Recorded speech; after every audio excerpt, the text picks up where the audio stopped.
Beneath the burning Egyptian sun, the temples stood like monuments to eternity, towering walls of sandstone carved with prayers, hymns, and the promise of divine order. To the eyes of the ancient world, these temples were sanctuaries of purity, where gods walked among mortals and mortals served with reverence. But behind the hymns and the fragrance of incense, something darker lingered, a secret that even the sands hesitated to whisper. Inside the temple's heart, the air was thick with smoke and silence. Torches flickered against walls, painted with stories of the gods, Ra, Osiris, Hathor, each gaze eternal, each watching. Down a narrow corridor, a procession of white-clad priests moved in rhythm, their voices murmuring ancient words that had echoed for thousands of years. Between them walked a young girl, her head bowed, her hands trembling. To the crowd outside, she was being honored, chosen to serve the gods. But inside these walls, her life no longer belonged to her. The temple was a world of its own, sealed from time, untouched by sunlight. No laughter echoed here, no child's voice, only the endless rituals of devotion. The priests claimed these walls were holy, that within them dwelled the breath of the divine. But holiness has a shadow, and in that shadow lived fear, obedience, and silence. Every carving, every chant, every offering concealed more than it revealed. To the empire, the temples were symbols of moral strength, but to those who lived within them, they could become prisons of faith. The young women brought here, called temple virgins, were said to be the pure vessels of the gods, yet purity was not their choice and worship was not their freedom. The gods demanded perfection, the priests demanded control, and between the two, innocence vanished. For centuries, Egypt's power radiated from these sacred walls, but so did its secrets. And now, as archaeologists uncover fragments of hidden chambers, faded papyri, and forbidden texts, the truth begins to resurface. Behind the splendor of Egypt's temples, behind the songs to Ra and the offerings to Isis, lies a story that was never meant to be told. A story of devotion turned to domination, of holiness twisted into horror. This is the secret behind the sandstone walls. To be chosen by the gods, it was the highest honor a family could imagine. When the priests came knocking, bearing symbols of the divine, mothers wept with pride and fathers bowed their heads in reverence. Their daughter, they were told, had been chosen. Her purity, her beauty, her calm demeanor, all signs that the gods had marked her for sacred service. But the truth was never that simple. The selection of temple virgins was less divine revelation and more human design. Behind the ceremonies, politics and power whispered in every decision. Sometimes noble families offered their daughters willingly, a pathway to favor with the priesthood or a royal court. Other times, the poor had little choice. A promise of food and safety was enough to surrender a child. Once taken, she ceased to belong to her family. She belonged to the gods, and by extension, to the priests who spoke in their name. Within the temple, the transformation began immediately. Her hair was cut, her name often replaced by one befitting her divine service. Gold jewelry and linen robes were draped upon her shoulders, not as gifts of freedom, but as symbols of ownership. The world outside the temple walls became a memory. Letters, visitors, or even a glance toward the city were forbidden. Days began before sunrise, ritual bathing in cold water, prayers before statues of deities who never spoke back, chores, polishing sacred vessels, weaving ceremonial garments, tending to the altars, every action measured, every breath observed. The priests called it devotion, the girls called it survival. They were told their bodies were sacred, untouchable, pure conduits for the gods. But in time, they learned how fragile those words were. The same priests who preached chastity were the gatekeepers of sin, deciding when a ritual required contact, when purification demanded their touch. It was all framed in holy language, every violation masked as a right, every command justified by divine will. To disobey was to defy the gods themselves. And who could question the gods? Outside, the people saw only the surface, the immaculate figures moving gracefully through temple halls, adorned with lotus crowns and golden amulets. They sang praises to the gods, and the crowds believed they lived in bliss. None imagined the silence that haunted their nights or the tears shed behind closed doors. The temple virgins became symbols, their humanity replaced by myth. They were called daughters of Isis, hands of Hathor, voices of the divine, but in truth, they were prisoners bound by invisible chains. In the grand illusion of Egyptian faith, purity was the facade, control was the foundation. The priests maintained order not through violence but through reverence. They had discovered a power greater than any army, belief. And as the chants echoed through the stone corridors and the people bowed outside in devotion, a single truth became clear. The gods demanded obedience, but it was men who decided what that meant. They were chosen, yes, but by whose hand? And for whose purpose? In the depths of Egypt's most sacred temples, the line between holiness and horror was drawn in candlelight. What began as rituals of purity, sacred acts meant to cleanse the soul and honor the gods, slowly twisted into something far more sinister. To the outside world, these ceremonies were whispers of the divine. Inside, they became instruments of control. Every ritual began with purification, the central pillar of temple life.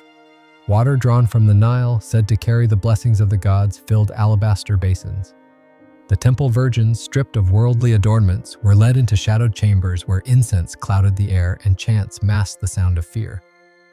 They were told that their bodies must be made pure before they could stand before the gods.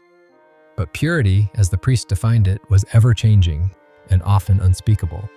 Ancient papyri hint at these practices, delicate fragments that survive the passage of millennia. Some describe sacred unions between the divine and the mortal, a spiritual merging carried out by those who embodied the gods. In truth, these were the priests themselves, draped in golden masks and sacred oils, performing acts they claimed were divine communion. The victims were taught to believe that their pain was holy, their silence necessary. The manipulation ran deep. The priests wielded fear like a scepter. They spoke of curses, of wrathful deities who would strike down anyone who questioned the sacred order. For a young girl raised within these walls, faith became her only language and obedience her only protection. Archaeological findings paint an unsettling picture. Murals in half-collapsed sanctuaries show processions of women kneeling before masked figures. Some are depicted holding lotus flowers, symbols of purity and rebirth, while others bear expressions that scholars now interpret not as devotion but distress. Inscriptions recovered from a temple near Abydos tell of nights of awakening when the god's presence entered the temple. The texts end abruptly as though someone tried to erase what followed. Over centuries, the system perfected itself. Every action, every whisper was ritualized. The priests justified everything through cosmic order, Mayat, the balance between light and darkness. To them, even the most degrading acts could be recast as divine necessity. A corrupted act became a cleansing one. A victim became a sacrifice. And in the twisted theology of power, sin was only sin when committed by the powerless. The temple virgins themselves began to fade from record. Their names disappeared, their roles reduced to symbols in religious texts. Yet fragments of private letters and funerary inscriptions tell another story, one of longing, despair, and betrayal. A young woman named Neferet wrote of her wish to see the sunrise beyond the temple gate, where no god watches. Her words, buried for 3,000 years, were found etched into a limestone shard, perhaps the only rebellion she could offer. Psychologically, the priesthood's control was absolute. They isolated, indoctrinated, and spiritualized suffering until it felt sacred. It was not the lash that broke them, but the belief that their pain served a higher purpose. And in that belief lay the priesthood's greatest weapon, a power more potent than gold or armies: guilt. To question the ritual was to question the gods. To resist was to condemn one's own soul. So, they endured. And the priests continued their charade of holiness, cloaked in chants and incense, believing themselves above mortal judgment. But corruption leaves traces. Even among the ruins, the echoes of these acts remain, carved into walls that once gleamed with the promise of divinity. Each hieroglyph tells two stories, one for the world, one for those who lived it. And if you listen closely, beneath the prayers and praises, you can still hear the silence of those who could never speak. It was this silence that built Egypt's temples, and it is this silence that history must now break. Silence. It was both the law and the weapon of Egypt's temples. Within those vast stone sanctuaries, where gods were said to speak, the only voices that truly mattered belonged to the priests. For the temple virgins, silence became a kind of death that did not need a tomb. The toll began slowly, days stretched into years, each one marked by ritual and repetition. The young girls who entered the temple full of awe soon became shadows of themselves, vessels emptied of will. They were isolated from the world, forbidden from family or friendship, stripped of names that once gave them meaning. The priests said this detachment brought them closer to the gods, that earthly emotion was impurity. But the absence of love, of laughter, of human touch eroded the soul far more than sin ever could. Those who faltered, who wept too long, who hesitated in prayer, who dared to question, were dealt with quietly. Some were transferred to the lower ranks of servitude, cleaning the temple floors until their hands bled. Others simply vanished. The records call it returning to the gods. But no grave, no monument, no offering lists their names. Their stories dissolved into sand. The trauma was not only physical, but spiritual. To live as a vessel of divinity meant never belonging to oneself. Each thought, each movement was watched. Each emotion was judged. In their sleep, they dreamt of freedom and woke with guilt for desiring it. The priests had built more than walls. They had built a cage inside the mind. Some, however, resisted in silence. A handful of inscriptions, rare, hidden in forgotten corners of temples, hint at quiet defiance. A verse carved behind a column in Dendera reads, "The goddess sees all hearts."